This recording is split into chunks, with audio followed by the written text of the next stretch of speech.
రేవంత్ రెడ్డి ముఖ్యమంత్రి స్థాయి దిగజారి మాట్లాడుతున్నారని విమర్శించారు బీజేపీ రాష్ట్ర ప్రధాన కార్యదర్శి కాసం వెంకటేశ్వర్లు. సీఎం ఎవరికి భయపడి అదానీ చెక్ వెనక్కిచ్చారని ప్రశ్నించారు. లగచర్ల ఘటనపై రేవంత్ రెడ్డికి మంత్రులు మద్దతు ఇవ్వడం లేదన్నారు. రేవంత్ మాటలు తగ్గించుకుని పాలనపై శ్రద్ధ పెట్టాలన్నారు. రాజ్యాంగ రచన చేసి రేపటికి 75 ఏళ్లు పూర్తవుతుందన్నారు బీజేపీ రాష్ట్ర కార్యదర్శి ప్రకాష్ రెడ్డి. రేపు రాజ్యాంగ సంస్మరణ దినోత్సవం జరుపుకుంటామన్నారు.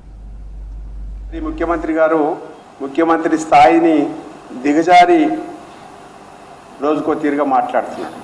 నేను మొత్తం 100 కోట్ల రూపాయలు అదాని దగ్గర తీసుకున్నా, అది చెక్కు కూడా ఇంకా నేను డ్రా చేయలే, మళ్ళీ వాపసు తీసుకోమని చెప్పేసి పంపించేసిన అని మాట్లాడుతాను.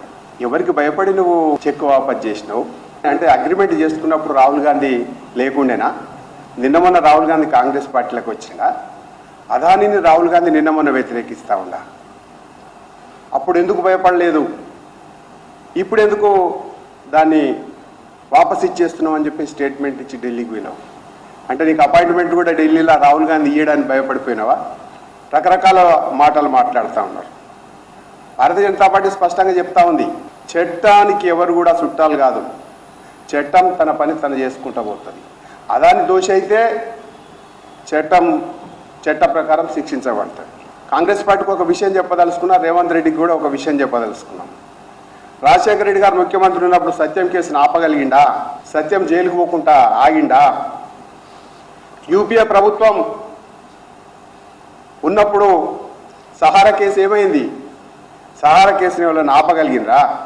వీళ్ళని చట్టం ముందు దోషులుగా తేల్చలేదా? ఒక 12,000 కోట్ల ప్రాజెక్ట్ ఏమైంది? ఆ ప్రాజెక్ట్ కూడా రద్దు చేసుకుంటున్నావా? దాని సంగతి ఏందో కూడా చెప్పాలని చెప్పేసి మేము డిమాండ్ చేస్తూ ఉన్నాం. లగచర్ల గొడవ చివరికి ఏంటంటే ఆయనకి ఎవరు దిక్కయ్యారంటే కూనమనేని తమ్మినేని వాళ్ళతోటి పిలిపించుకొని మాట్లాడుకొని బయట మీడియాలో చెప్పించుకునే హీన స్థితికి కాంగ్రెస్ పార్టీ రేవంత్ రెడ్డి దిగిందంటే ఏందో అర్థంగా అయితలేదు. వాళ్ళతోటి ప్రెస్లో మాట్లాడించుకునేది నీ మంత్రివర్గం ఎటుపోయింది, నీ పార్టీ నాయకులు ఎటుపోయారు?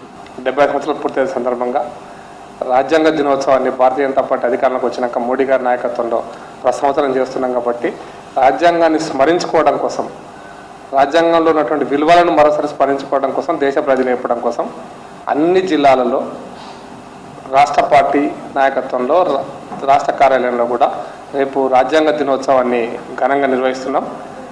అంబేద్కర్ గారికి నివాళులు ఈ సందర్భంగా అంబేద్కర్ను గుర్తు చేసుకుంటూ రాజ్యాంగ విలువల్ని ప్రజలకు చెప్పడం కోసం, సమానత్వాన్ని, ప్రజాస్వామ్యాన్ని ప్రజలకు చెప్పడం కోసం రేపు కార్యక్రమం నిర్వహిస్తున్నాం.